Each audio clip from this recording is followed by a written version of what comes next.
Breaking barriers, building empires, the resilient journey of Black entrepreneurs. Welcome to the BlackCEO podcast. I'm thrilled to be here with you today, ready to dive into a conversation that's not just about business, but about breaking barriers, defying expectations, and rewriting the rules of success. We're about to embark on a journey that will challenge everything you thought you knew about entrepreneurship, especially through the lens of the Black experience. Today, we're drawing inspiration from the incredible Royal Ross, a visionary entrepreneur who's not just making waves in the business world, but creating tsunamis of change. Royal's insights have been nothing short of transformative, and I can't wait to share them with you. His work in empowering Black entrepreneurs has been a beacon of hope, lighting the way for countless individuals to turn their dreams into thriving realities. Now, let's get real for a moment. How many of you have ever felt like you're pushing a boulder uphill blindfolded with one hand tied behind your back? That's often what it feels like to be a Black entrepreneur in today's world. But what if I told you that this very struggle could be the key to unlocking your greatest potential? I know. You're probably thinking, great, another motivational speech telling me to turn lemons into lemonade. But stick with me, because what we're about to explore goes far beyond cliches. We're talking about a radical shift in perspective that could revolutionize not just your business, but your entire approach to life's challenges. And let's start with a story that might hit close to home for many of you. Imagine a young woman named Tasha. She's got a brilliant idea for a tech startup, the kind that could disrupt an entire industry. She's passionate, she's driven, and she's ready to take on the world. There's just one tiny problem. She's got about as much capital as a kid with a lemonade stand. Tasha goes to bank after bank, investor after investor, and all she hears is no. Not enough experience here. Too risky. But here's where it gets interesting. Instead of giving up, Tasha decides to get creative. She teaches herself coding, stays up late designing her website, and leverages every free social media platform she can find to start building her brand. This, my friends, is what Royal Ross calls resourcefulness beyond financial capital. It's about looking at what you have, not what you lack. It's about turning your obstacles into opportunities. Now, I can almost hear some of you thinking, that's great for Tasha, but my situation is different. I don't have her skills or her opportunities. And you know what? You're absolutely right. Your situation is unique, but here's the kicker. So are your strengths, your experiences, and your perspective. That's your superpower. Let's talk about Marcus, a barbershop owner in Atlanta. When COVID-19 hit, his business was on the brink of collapse. But instead of throwing in the towel, Marcus got innovative. He started offering virtual haircut tutorials, created a line of home grooming products, and even set up a mobile barbershop service. By thinking outside the box, Marcus not only saved his business, but expanded it in ways he never imagined. This is the kind of resourcefulness that can turn the tables on adversity. It's about looking at your challenges and asking, how can I use this to my advantage? It's about being the chess player, not the chess piece. But let's be honest, this kind of thinking doesn't come easy, especially when you're up against systemic barriers. Historically, Black entrepreneurs have faced a mountain of obstacles. Discriminatory lending practices, limited access to networks, and a lack of representation in major industries. It's enough to make anyone want to throw in the towel, but here's where it gets exciting. Programs like the Small Business Administration, SBA, and initiatives from forward-thinking banks are starting to level the playing field. They're offering loans with more favorable terms, providing financial literacy resources, and creating opportunities for Black entrepreneurs to get their foot in the door. Take the story of Keisha, a brilliant food scientist with the dream of launching her own line of healthy, culturally inspired snacks. Traditional banks wouldn't give her the time of day, but through an SBA program, she secured a loan that allowed her to rent a commercial kitchen and start production. Today, her products are in stores across 3 states. And she's eyeing national distribution. These programs aren't just changing individual lives, they're reshaping entire communities. By supporting Black-owned businesses, they're creating jobs, circulating wealth within underserved areas, and inspiring the next generation of entrepreneurs. It's a ripple effect that has the potential to transform the economic landscape. But here's the thing, these opportunities are just the beginning. They're the crack in the door, but it's up to us to kick it wide open. And that brings us to our second key lesson from Royal Ross. The power of networking and community engagement. Now, I know what some of you are thinking. Networking, that's for corporate types in suits, not for me. But let me tell you, networking isn't about awkward cocktail parties or exchanging business cards. It's about building genuine connections and creating a support system that can lift you up when times get tough. Let me introduce you to Andre, a talented graphic designer who was struggling to find clients for his fledgling business. Instead of retreating into his shell, Andre decided to get involved in his local community. He volunteered his services for a neighborhood revitalization project, designing logos and flyers for free. It wasn't paid work, but it put his talent on display. Guess what happened?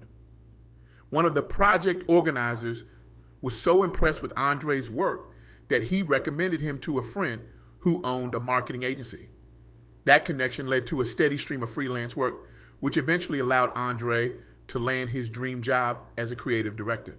This is the power of community engagement. It's not just about what you know or even who you know. It's about who knows you. It's about becoming an integral part of your community so that when opportunities arise, your name is the first one that comes to mind.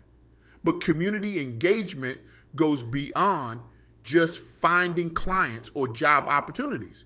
It's about creating a support system that can sustain you through the ups and downs of entrepreneurship. It's about finding mentors who can guide you, peers who can inspire you, and sometimes just friends who can lend an ear when you need to vent. Think about it this way. Entrepreneurship can be a lonely journey. There will be nights when you're up late crunching numbers or tweaking your business plan, and it feels like the weight of the world is on your shoulders. In those moments, having a community to turn to can make all the difference. This brings us to our third and perhaps most crucial lesson from Royal Ross: the importance of patience and resilience. Now, I know patience isn't exactly a sexy concept in our instant gratification world. We live in an age of overnight successes and viral sensations. But let me tell you a secret. Those overnight successes are usually years in the making. Royal uses a beautiful metaphor to describe this process. He says running a business is like watering seedlings. You don't see progress right away. You water and tend to your plants day after day, sometimes wondering if anything is happening beneath the soil. But if you stay patient and persistent, eventually those seeds will sprout. Let's talk about James, a software developer who spent 2 years working on an app in his spare time. He poured his heart and soul into it, sacrificing weekends and social events. When he finally launched, he was met with crickets, barely any downloads, no buzz, nothing. It would have been easy for James to give up, to chalk it up as a failure and move on. But James didn't give up. He kept refining his app, reaching out to users for feedback and making improvements. And you know what? 6 months later, his app caught the attention of a major tech blog. Suddenly, downloads started pouring in. Today, James's app has over 1 million users, and he's been approached by several investors interested in funding his next project. This is what Royal means when he talks about failing forward. It's about embracing failure not as an endpoint, but as a stepping stone to success. It's about learning from your mistakes, adapting your strategies, and keeping your eye on the long-term vision. But let's be real. This isn't easy.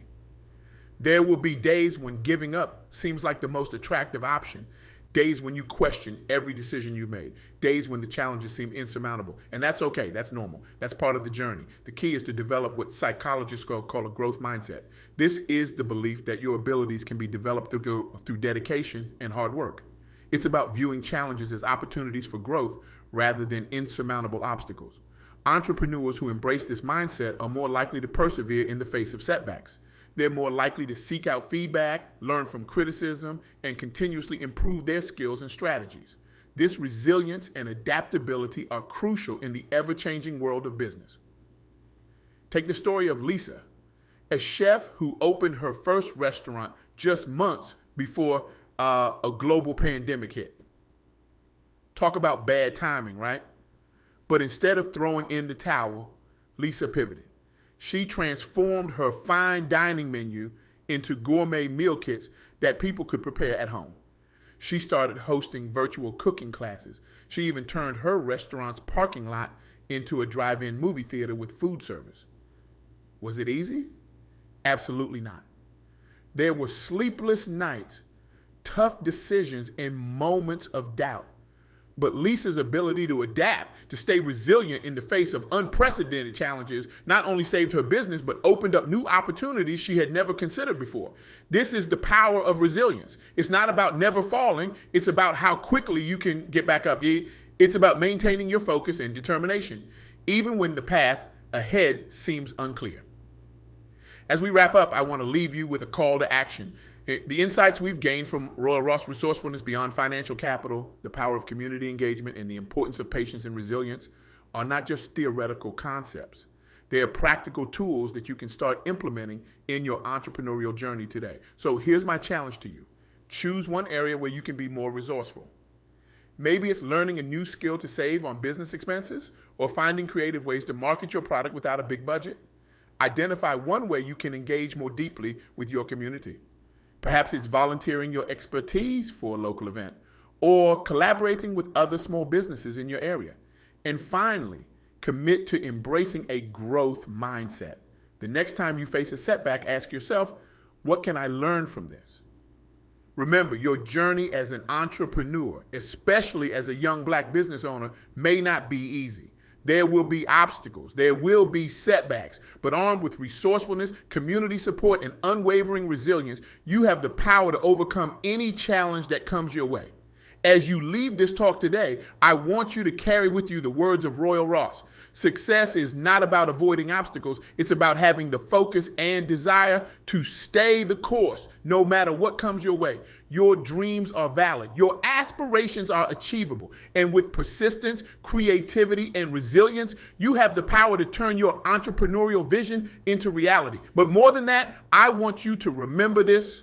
Your success is not just about you. Every barrier you break, every ceiling you shatter, you're creating opportunities for those who will come after you. You're not just building a business, you're building a legacy. You're not just chasing your dreams, you're reshaping the narrative of what's possible for Black entrepreneurs. So go out there and be audacious, be innovative, be resilient. The world is waiting for the unique value that only you can bring. And who knows, maybe one day it'll be your story inspiring the next generation of entrepreneurs on this very platform.